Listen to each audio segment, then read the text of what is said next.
Good morning students.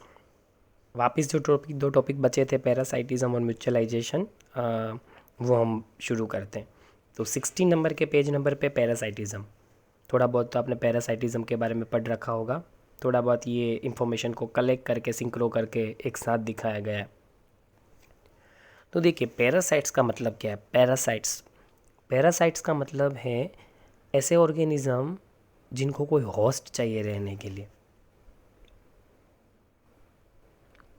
कुछ तो ऐसे पैरासाइट्स है जो सिंगल होस्ट पे ही सर्वाइव कर सकते हैं, और बहुत मुश्किल होता है क्योंकि जब उनका वो होस्ट मर जाता है तब वो भी पैरासाइट उसके साथ साथ मर जाता है।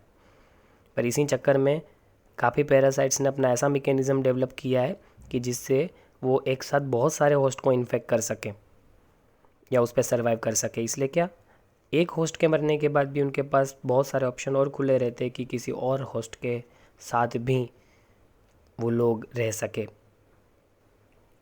तो होस्ट अगर इवोल्यूशन करता है, होस्ट जनरली इवोल्यूट करके पैरासाइट से बचने की कोशिश करेगा, तो फिर पैरासाइट को भी इवोल्यूशन करना पड़ेगा जिससे वो होस्ट की बॉडी में घुस सके। इसलिए ये एक तरीके का आप देखिए मैकेनिज्म काउंटर एक्ट है। किस तरीके का, पैरासाइट चाहता है होस्ट की बॉडी में घुसे, और अगर पैरासाइट होस्ट की बॉडी में घुसेगा तो होस्ट को डैमेज होगा, और होस्ट चाहता है कि पैरासाइट उसकी बॉडी में ना घुसे। यहाँ पर होस्ट अपने आप को प्रोटेक्ट करने के लिए कुछ मैकेनिज़्म डेवलप कर रहा है, तो पैरासाइट वो मैकेनिज़्म को तोड़ने के लिए एक नया मैकेनिज़्म डेवलप कर रहा है। अल्टीमेटली पैरासाइट्स की लाइफ तो तभी चल सकती है जब वो होस्ट के अंदर घुस पाए, और होस्ट की लाइफ अच्छी तरीके से तभी चल सकती है जब वो पैरासाइट्स को अंदर आने से रोकें।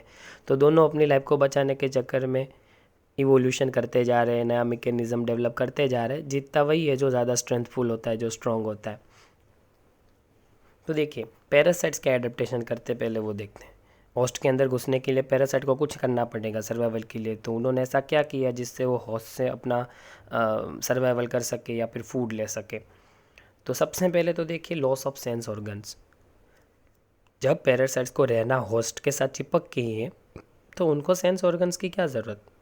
ज़्यादा सेंस ऑर्गन के होने से एनर्जी बहुत ज़्यादा उसमें स्पेंड होती है, बहुत ज़्यादा एनर्जी यूज़ हो जाती है। उसको बचाने के लिए एक तो सेंस ऑर्गन ख़त्म कर लिए, उन्होंने एधेसिव ऑर्गन्स बनाए। देखो, आपको दिखा रखा है कि इन्होंने सकर्स बना रखे हैं होस्ट के साथ चिपकने के लिए, जिसको ए और बी फिगर में लेम्प्रे और लीच दोनों में आपको सकर दिखा रखा है। ये सकर से क्या होता है, ये चिपक जाते हैं। जैसे रबर का जो एक एरो आता है जिसको हम मारते हैं बचपन में खेलते, तो उसको दीवार के ऊपर फेंको तो वो एरो दीवार से चिपक जाता है। इस तरीके से ये चिपक जाते हैं। इनके चिपकने के बाद इनको उखाड़ पाना बहुत मुश्किल होता है क्योंकि होस्ट के साथ कंटिन्यूस चिपके रहना है।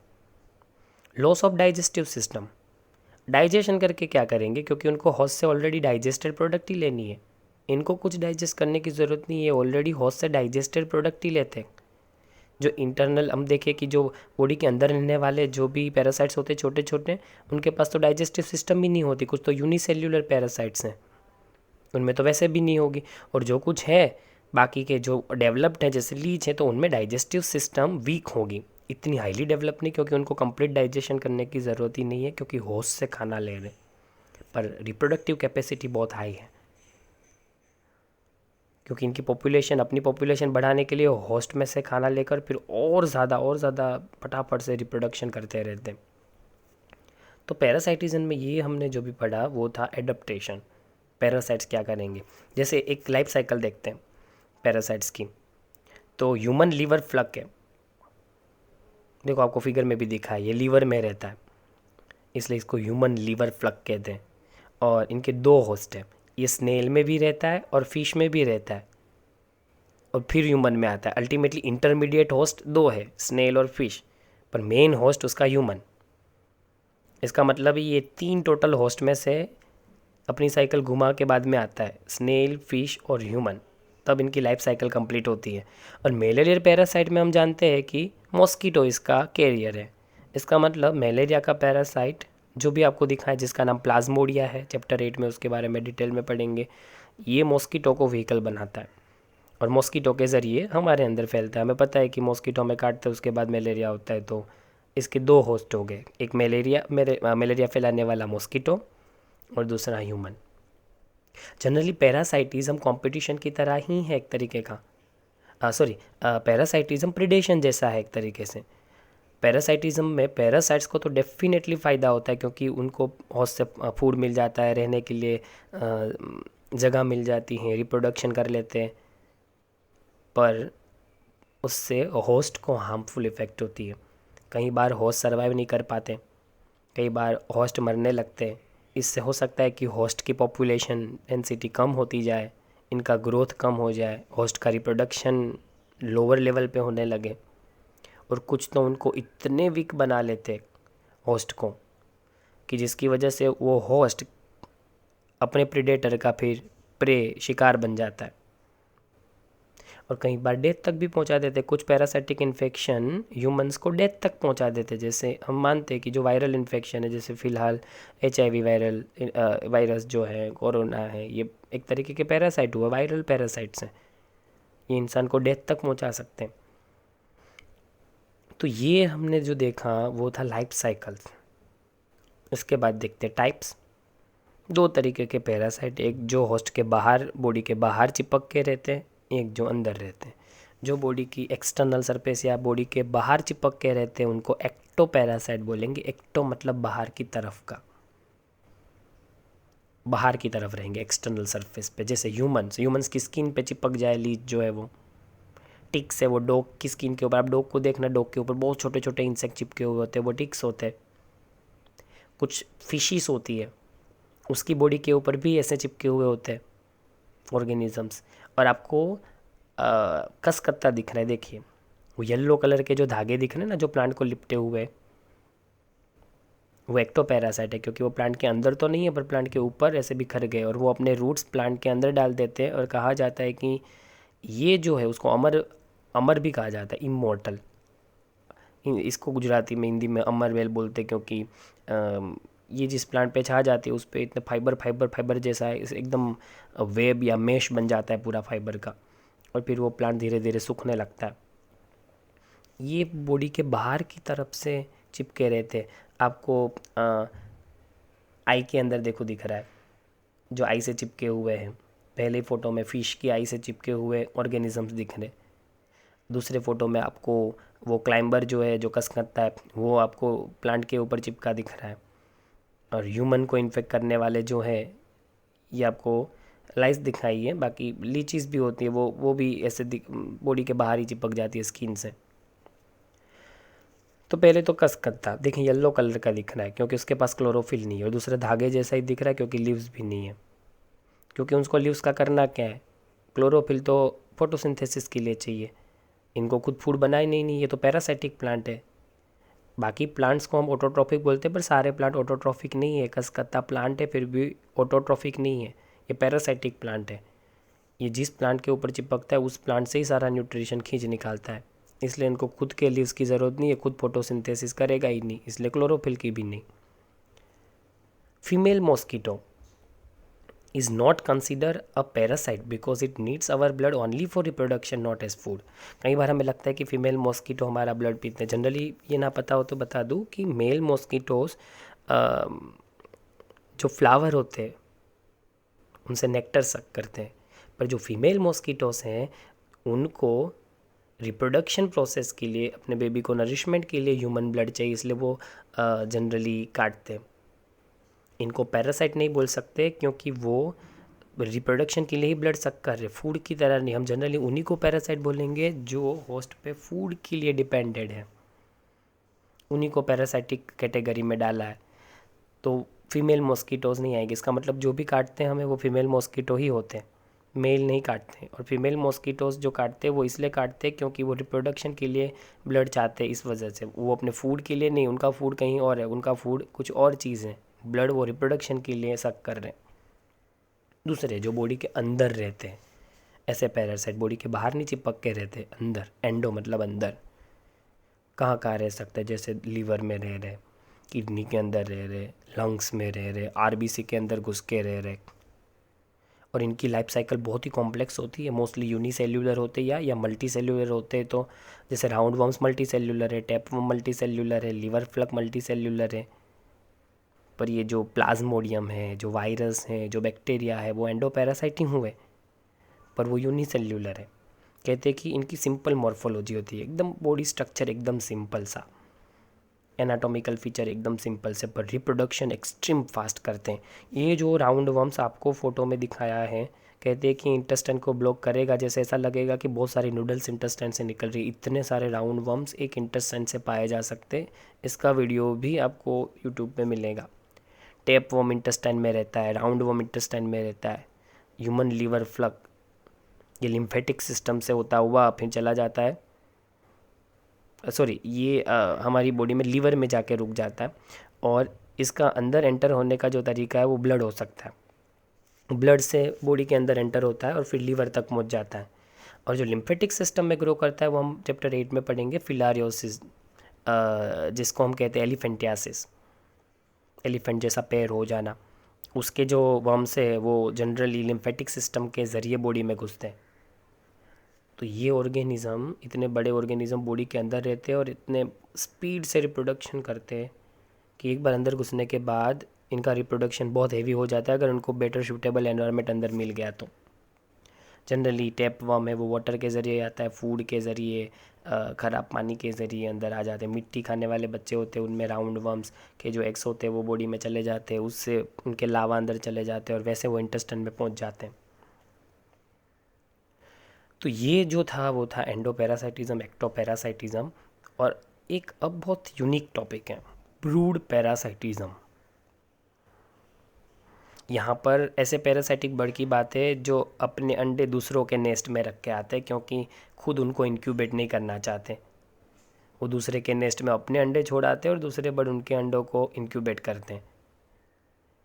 और इस चक्कर में ये बहुत कॉमन सी चीज़ है जो याद रखनी ज़रूरी है कि भाई वो जो बर्ड दूसरे बर्ड के नेस्ट के अंदर अपने अंडे रखने जा रहा है, वो अंडों का शेप और उसका कलर वो दूसरे बर्ड के अंडों जैसा ही होना चाहिए, वरना दूसरा बर्ड पहचान लेगा मेरा अंडा नहीं है, क्योंकि मेरा अंडा ऐसे शेप का और ऐसे साइज़ का ऐसे कलर का होता ही नहीं। तो अगर वो दूसरा बर्ड इवोल्यूट हो रहा है जिसके नेस्ट में हम अंडे रख रहे हैं, हम मतलब ये जो पैरासाइटिज्म दिखाते, ब्रूड पैरासाइटिज्म, वो बर्ड जैसे अंडा रख रहा है, तो उनको भी इवोल्यूट होना पड़ेगा, आपस में जुड़े हुए हैं। एग्जाम्पल लेते कोयल और क्रो। तो कोयल कभी भी अपने अंडों को इंक्यूबेट नहीं करती, वो क्रो के नेस्ट में अपने एग रख के आ जाती है। अगर क्रो इवोल्यूट होकर अपने एग का कलर और शेप बदल दे तो साथ साथ में कोयल को भी बदलना पड़ेगा, वरना क्रो पहचान लेगा कि ये उसका एग नहीं है। अब पहली चीज़ कि शक्ल से देखता है कि क्रो कितना चालाक है, पसंद नहीं करते लोग उसको, नापसंद करते। और जबकि कोयल को तो बहुत पसंद किया जाता है, आवाज़ कितनी मधुर, कितनी सुंदर। यहाँ सोचने वाली चीज़ है, जो इतना सुंदर बाहर से दिख रहा है वो देख रहा हूँ अंदरूनी तौर से कैसा है, जो खुद के बच्चों को भी नहीं संभालना चाहता। और क्रो जो बाहर से दिखता है कैसा, एकदम खूंखार, बहुत चालाक, भेड़िए जैसा, जो बिल्कुल लोग जिसको पसंद नहीं करते, एकदम नापसंद जिसको करते हैं वैसा। पर वो अंदर से एकदम सिंप्लिसिटी दिखा रहा है, एकदम से सिंपल है। दूसरों के बर्ड को भी, दूसरे जो ये कोयल के एग हैं उनको भी ये तो इंक्यूबेट कर रहा है। और कई लोग ये भी कहते हैं कि आफ्टर इंक्यूबेशन जब बच्चे बाहर आते हैं तो कोयल के बच्चे कौओं के बच्चों को नेस्ट से बाहर फेंक देते, खुद की माँ ने तो उनको पाला नहीं, दूसरों के वहाँ पल्ले बड़े, और फिर भी जहाँ पल्ले बड़े उन्हीं के बच्चों को बाहर फेंक देना। तो ये जो पैरासाइटिज्म है उसको ब्रूड पैरासाइटिज्म कह रहे हैं। सीखने वाली बात यह है कि जैसा लुक है वैसा अंदरूनी बिहेवियर कई बार नहीं होता। कई बार देखा होगा कि बहुत आजकल समय में ये जो लुक है उससे बहुत ज़्यादा लोग अट्रैक्ट हो जाते हैं, टीनेजर्स, आपकी एज के बच्चे। और फिर जब बहुत लॉन्ग टाइम तक रिलेशन चलता है तब पता चलता है कि ये लुक तो बहुत थोड़े टाइम के लिए अट्रैक्ट करता है, उसके बाद ऐसा बिहेवियर होता है जो काटने को दौड़ता है, लोग सेपरेट हो जाते हैं। तो कोयल की आवाज़ बहुत अच्छी है, पर अंदरूनी बिहेवियर देख के खुद के बच्चों को नहीं संभाल पाती और नहीं संभालना चाहती, किसी और के नेस्ट में छोड़ के आ रही है। कौन बोल सकता है कि ऐसी सुंदर आवाज़ वाली जो कोयल है वो ऐसा कर सकती।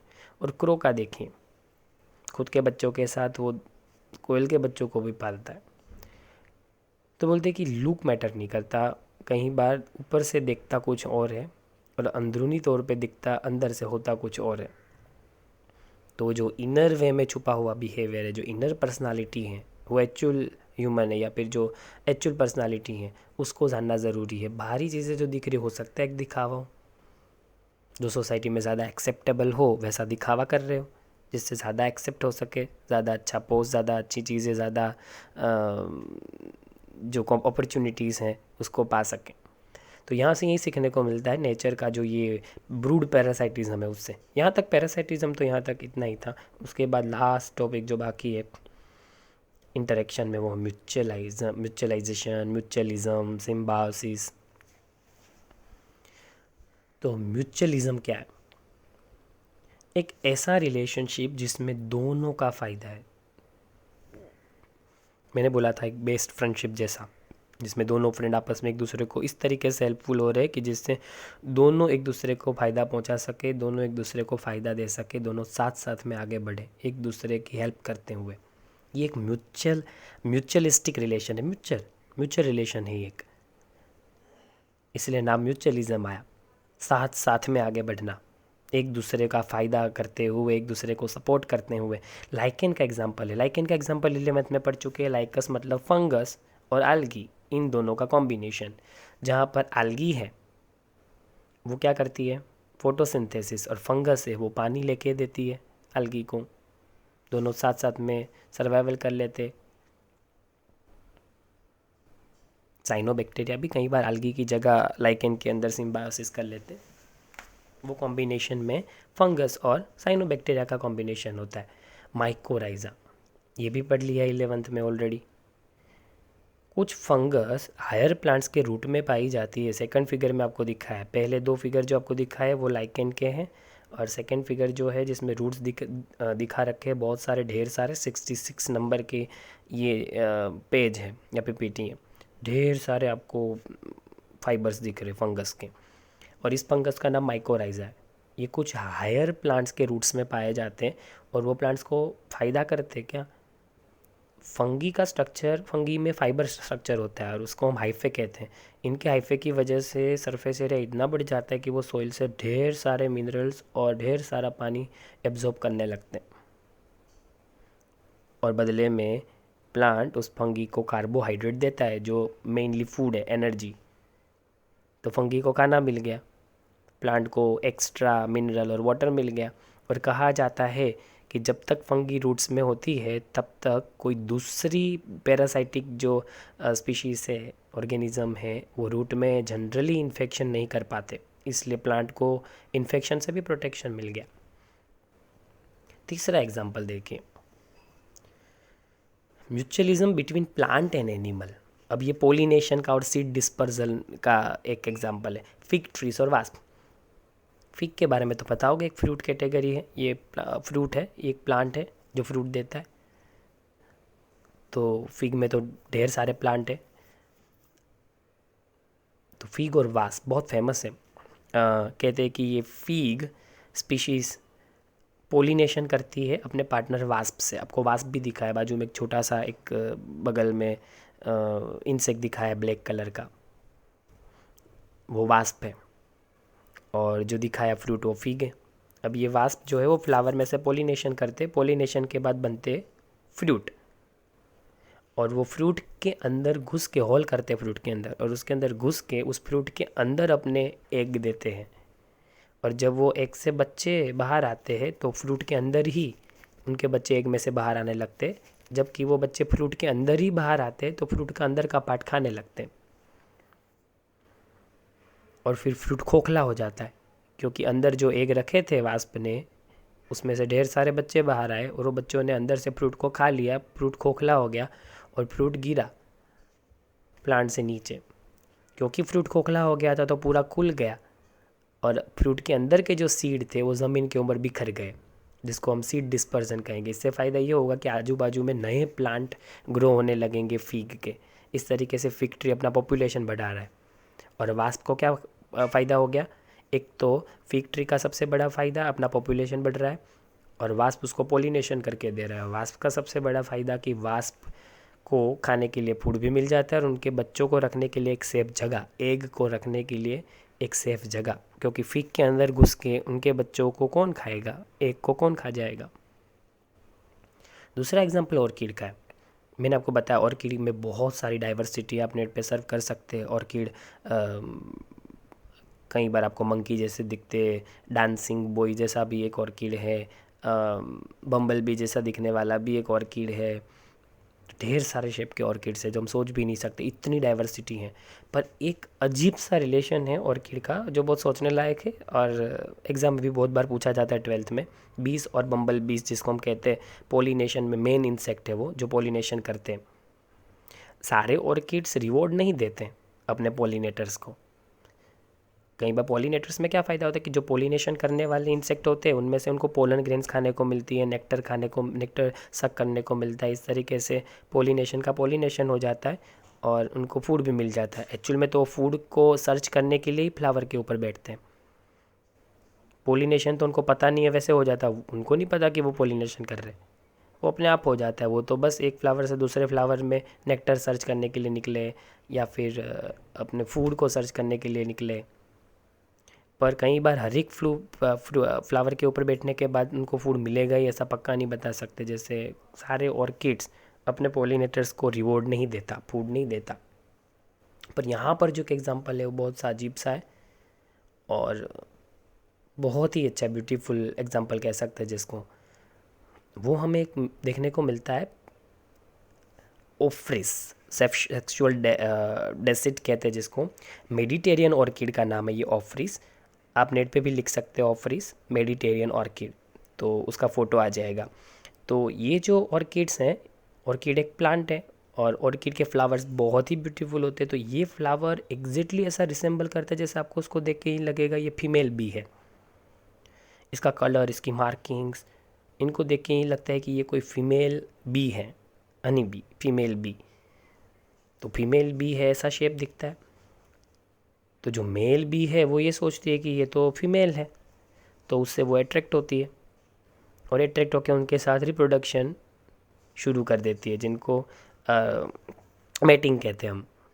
तो मेल भी रिप्रोडक्शन कर रही है, पर पहली बात वो रिप्रोडक्शन एक्चुअल में फ्लावर के साथ हो रहा है, वो कोई बी है ही नहीं फीमेल, वो तो एक्चुअल में फ्लावर है। पर वो रिप्रोडक्शन के चक्कर में जो मूवमेंट होती है उससे ढेर सारी पोलन ग्रेन्स डस्ट के फॉर्म में उस मेल की बॉडी के ऊपर चिपक जाती है।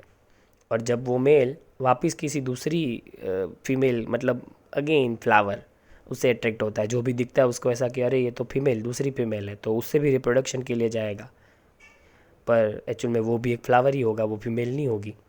और जब वो दूसरे फीमेल समझकर उनके पास रिप्रोडक्शन के लिए पहुंचेगा तो उसकी बॉडी के ऊपर चिपकी हुई ढेर सारी पोलन ग्रेन से वो दूसरे फ्लावर पे ट्रांसफ़र हो जाएगी। पर इस कॉपुलेशन को स्यूडो का, कॉपुलेशन मतलब रिप्रोडक्शन, पर स्यूडो मतलब फेक। तो एक्चुअल में ये एक फेक रिप्रोडक्शन है। आइडियली ये कोई नेचुरल रिप्रोडक्शन नहीं है, क्योंकि उसमें वो जो हनी बी उसको जो फीमेल मान रहा है वो एक्चुअल में फ्लावर है। अब यहाँ सोचने की बात ये है कि इवोल्यूशन प्रोसेस में अगर फीमेल बी हम देखें कि इवोल्यूशन प्रोसेस में अगर ऐसा होता है कि जो हनी बी है उसमें से या फिर नो बी उसमें से फीमेल जो है वो अपना कलर बदल लेती है, तो फिर ऑर्किड को भी बदलना पड़ेगा अपने कलर को, अपने शेप को, क्योंकि वरना मेल उससे अट्रैक्ट नहीं होगा। अभी तो क्या है कि ये जो ऑर्किड का फ्लावर वो एग्जैक्टली दिखता है फीमेल जैसा, इसलिए वो अट्रैक्ट हो रहा है। पर अगर फीमेल जो है वो इवोल्यूशन से फीमेल भी अपना कलर बदल ले तो फिर मेल इस फ्लावर से अट्रैक्ट नहीं होगा, क्योंकि ये डिफरेंट दिखने लगेगा फिर। इसलिए कहते हैं कि अगर ये म्यूचुअलिज्म आगे की तरफ हम एक्सटेंड करना चाहते हैं तो फीमेल बी अगर अपने आप को इवोल्यूट करके अपना कलर वगैरह बदलती है तो ऑर्किड के फ्लावर को भी सेम तरीके का पेटल कलर मार्किंग्स डेवलप करने पड़ेंगे। ये टॉपिक कई बार आता है, कई बार पूछ चुका है सेक्सुअल डेसिट जिसको कहते हैं ऑफ्रिस नाम के ऑर्किड में और बी में पाया जाता है, जिसमें मेल ये फ्लावर को फीमेल भी समझ के उसके साथ रिप्रोडक्शन कर लेती है और उससे पोलिनेशन की प्रोसेस हो जाती है। पर ये एक फेक रिप्रोडक्शन होने की वजह से इसको फेक से वर्ड शूडो लाए और रिप्रोडक्शन से कॉप्यूलेशन से वर्ड कॉप्यूलेट्स लाए, इसलिए ये मेल बी शूडो कॉप्यूलेट्स हुई और इस प्रोसेस का नाम है शूडो कॉप्यूलेशन, मतलब फेक रिप्रोडक्शन।